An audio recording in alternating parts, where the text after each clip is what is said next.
नमस्कार, मैं अशोक प्रियदर्शी। इन दिनों बाहुबली अनंत सिंह और बाहुबली अशोक महतो की खूब चर्चा हो रही है। लेकिन बिहार का मुंगेर अकेला सीट नहीं है जहां बाहुबलियों का बोलबाला है। बिहार के 40 संसदीय क्षेत्र में से करीब एक चौथाई सीटों पर बाहुबलियों की जबरदस्त एंट्री हुई है। ताजुब कि यह कोई एक दल और एक गठबंधन तक सीमित नहीं है। दो प्रमुख गठबंधनों में बाहुबलियों की दरकार है और जिन्हें मौका नहीं मिला वह निर्दलीय ही तैयार है। इसलिए एक बार फिर से बिहार में बाहुबलियों की बहार है। आज की रिपोर्ट में हम बताएंगे कि चुनाव में बाहुबलियों की एंट्री सियासी दलों की मजबूरी है या फिर बाहुबलियों की। ऐसी क्या परिस्थिति है कि सजायाफ्ता होने के बाद भी सियासी दल बाहुबलियों से दूरी नहीं बना पा रहे हैं। ऐसी क्या मजबूरी है कि जो बाहुबली नहीं लड़ सकते उनकी भागीदारी के लिए सियासी दल उनकी पत्नियों और सगे संबंधियों को मैदान में उतार रहे हैं। बिहार में सबसे अधिक चर्चा मुंगेर लोकसभा क्षेत्र की हो रही है, इसलिए शुरुआत मुंगेर से करते हैं। जैसा कि जानते हैं, मुंगेर संसदीय क्षेत्र में एक तरफ जदयू के निवर्तमान सांसद राजीव रंजन सिंह उर्फ ललन सिंह हैं, तो दूसरी तरफ राजद की ओर से कुमारी अनीता को उतारा गया है। दोनों प्रत्याशियों की जीत हार से बिहार के मुख्यमंत्री नीतीश कुमार और पूर्व मुख्यमंत्री लालू प्रसाद यादव की प्रतिष्ठा जुड़ी है। ऐसा इसलिए कि जदयू मुंगेर सीट पर चौका लगाना चाह रही है, इसलिए नीतीश कुमार कोई कमी नहीं छोड़ना चाहते। दूसरी तरफ राष्ट्रीय जनता दल मुंगेर में हैट्रिक लगाना चाह रही है, इसलिए लालू यादव एनडीए के वोट बैंक में सेंधमारी करने का कोई मौका नहीं छोड़ना चाहते। क्योंकि 2004 के बाद से राजद लगातार संघर्ष कर रही है, लेकिन कामयाबी नहीं मिल पा रही। इसलिए लालू प्रसाद ने मुंगेर में जातीय समीकरण को साधने के लिए राजद की ओर से बाहुबली अशोक महतो की एंट्री दी है, वह भी फिल्मों जैसे। 17 साल बाद 10 दिसंबर 2023 को जब बाहुबली अशोक महतो की जेल से रिहाई हुई तब वे कुमारे थे। जेल ब्रेक में सयाहफ्ता के कारण वे चुनाव नहीं लड़ सकते थे, इसलिए खरमास में अशोक महतो की शादी कराई गई। इसके तुरंत बाद लालू यादव ने बाहुबली अशोक महतो की नवविवाहिता कुमारी अनीता को राजद का सिंबल दिया गया। दूसरी तरफ मतदान से कुछ दिन पहले बाहुबली अनंत सिंह की एंट्री हुई। बाहुबली अनंत सिंह जदयू प्रत्याशी ललन सिंह के समर्थन में अपील कर रहे हैं। बाहुबली अनंत सिंह अवैध हथियार मामले में सजायाफ्ता के कारण उनकी विधायकी गंवानी पड़ी थी। तब मोकामा से उनकी पत्नी नीलम देवी राजद से विधायक निर्वाचित हुई थी, लेकिन जनवरी 2024 में नीतीश सरकार के शक्ति परीक्षण के दौरान नीलम देवी राजद से दूरी बना ली थी। चुनाव के दौरान 15 दिनों के पैरोल पर बाहुबली अनंत सिंह के जेल से बाहर आने की घटना को जदयू प्रत्याशी ललन सिंह के समर्थन से जोड़कर देखा जा रहा है। बता दें कि अनंत सिंह 5 दफा मोकामा से एमएलए रह चुके हैं। मुंगेर के लिए यह पहला अवसर नहीं है, पिछले एक दशक में यह तीसरा अवसर है। 2014 में जदयू प्रत्याशी ललन सिंह के खिलाफ एलजेपी ने बाहुबली सूरजभान सिंह की पत्नी बीना देवी को उतारा था, तब बीना देवी निर्वाचित हुई थी। 2019 में बाहुबली अनंत सिंह की पत्नी नीलम देवी को कांग्रेस ने उतारा था, तब नीलम देवी दूसरे स्थान पर रही थी। जदयू से ललन सिंह निर्वाचित हुए थे। आपको बता दें कि बिहार में राजद प्रमुख लालू प्रसाद के जरिए मुंगेर से बाहुबली अशोक महतो की नवविवाहिता कुमारी अनीता को उतारने का प्रयोग नया नहीं है। यह 13 साल पुराने सिवान की घटना की पुनरावृत्ति है। दरौंदा विधायक जगमातो देवी के आकस्मिक निधन के बाद यह सीट खाली हो गया था। तब अजय सिंह पर कई संगीन आरोप लगे थे। अजय सिंह भी कुमारे थे। ऐसे में पितृपक्ष में अजय सिंह ने कविता सिंह से शादी किया था।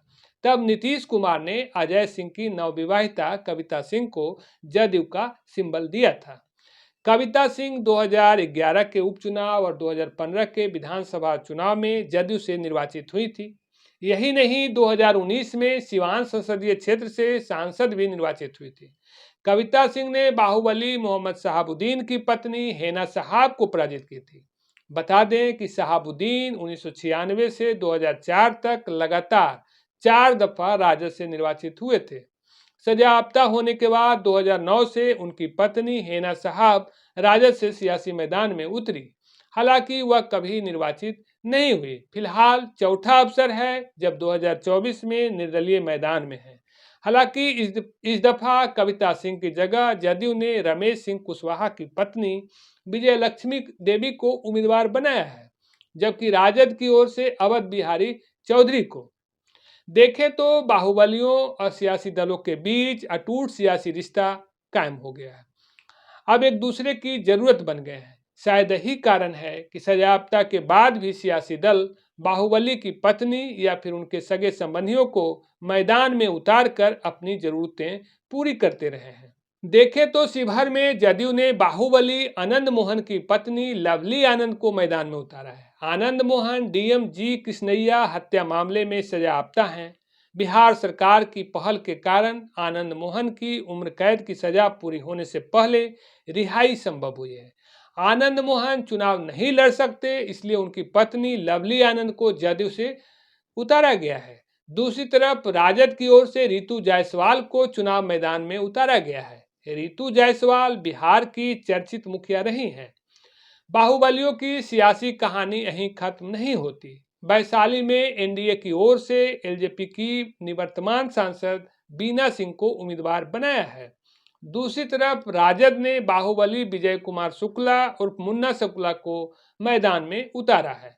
बता दें कि मुन्ना शुक्ला 3 दफा लालगंज से एमएलए रह चुके हैं। मुन्ना शुक्ला पहली दफा 2000 में जेल से ही निर्दलीय निर्वाचित हुए थे। फरवरी 2005 में एलजेपी, जबकि अक्टूबर 2005 में जदयू से निर्वाचित हुए। डीएम जी कृष्णैया हत्याकांड और मंत्री बिहारी प्रसाद हत्याकांड में सजायाफ्ता के कारण जब कानूनी रूप से अड़चन आ गई, तब मुन्ना शुक्ला की पत्नी अन्नू शुक्ला को जदयू ने मौका दिया और वह एमएलए बनी। बाद में मुन्ना शुक्ला को कोर्ट से राहत मिली। फिलहाल मुन्ना शुक्ला वैशाली से राजद प्रत्याशी के तौर पर चुनाव मैदान में है। लोकसभा चुनाव में मुन्ना शुक्ला के लिए तीसरा अवसर है। इसके पहले 2004 में निर्दलीय और 2009 में जदयू से चुनाव लड़ चुके हैं। जहानाबाद में राजद की ओर से बाहुबली सुरेंद्र प्रसाद यादव मैदान में है। वह 1990 से 2020 तक लगातार 8 दफा बेलागंज से विधायक निर्वाचित हुए। 1998 में जहानाबाद से सांसद भी निर्वाचित हो चुके हैं, जबकि 4 दफा पराजित हुए हैं। सुरेंद्र प्रसाद यादव के खिलाफ 7 आपराधिक मामले दर्ज हैं। दूसरी तरफ एनडीए से जदयू प्रत्याशी चंदेश्वर प्रसाद चंद्रवंशी हैं। बीएसपी से पूर्व सांसद अरुण कुमार, जबकि निर्दलीय आशुतोष कुमार मैदान में है।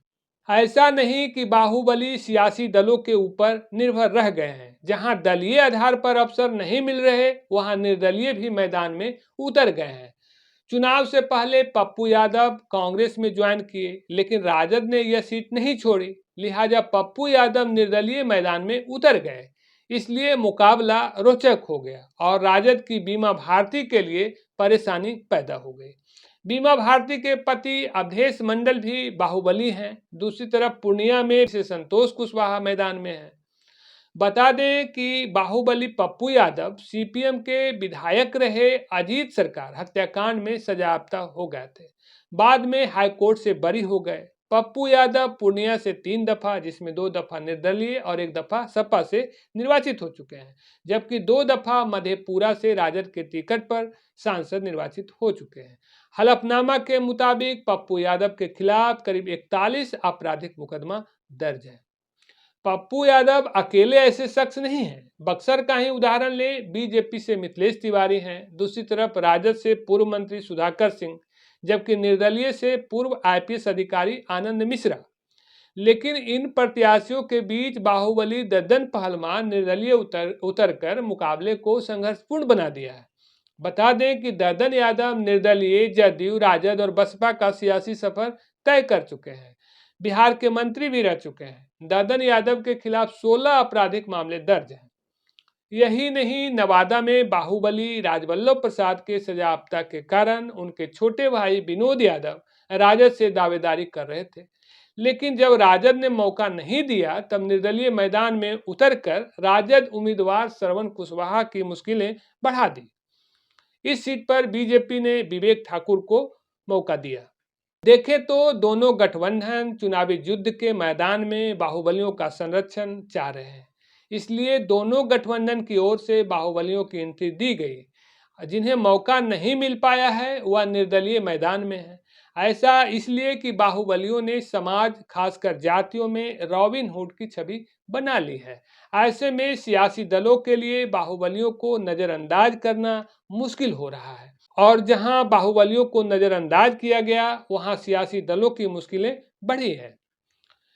एसोसिएशन ऑफ डेमोक्रेटिक रिफॉर्म्स और नेशनल इलेक्शन वाच द्वारा 2023 में जारी रिपोर्ट के मुताबिक लोकसभा और राज्यसभा के कुल सांसदों में लगभग 40% मौजूदा सांसद सदस्यों के खिलाफ आपराधिक मामले दर्ज हैं। लगभग 194 सांसदों, जो कुल का 25% है, जिन्होंने अपने खिलाफ गंभीर आपराधिक आरोपों की घोषणा की है, जिसमें हत्या, हत्या का प्रयास, अपहरण और महिलाओं के खिलाफ अपराध शामिल है। रिपोर्ट के मुताबिक बिहार में सर्वाधिक 73% सांसदों के खिलाफ आपराधिक मामले दर्ज हैं। कुल 56 में से 41 सांसदों के खिलाफ आपराधिक मामले दर्ज हैं। इनमें से 50% यानी कि 28 सांसदों के खिलाफ गंभीर आपराधिक मामले दर्ज हैं। कुल मिलाकर यह कह सकते हैं कि सियासी दलों और बाहुबलियों के बीच अटूट नाता स्थापित हो गया है। पहले बाहुबलियों को अपनी सुरक्षा के लिए सियासी दलों की जरूरत थी, लेकिन अब सियासी दलों को अपनी सुरक्षा के लिए बाहुबलियों की। दरअसल बाहुबलियों को भी एहसास हो गया है कि बाहुबल की उम्र छोटी होती है और सियासत की बड़ी। छोटी उम्र की चाह कोई नहीं रखना चाहता, इसलिए लंबी उम्र के लिए बाहुबली भी सियासत की राह पकड़ ली है। धन्यवाद।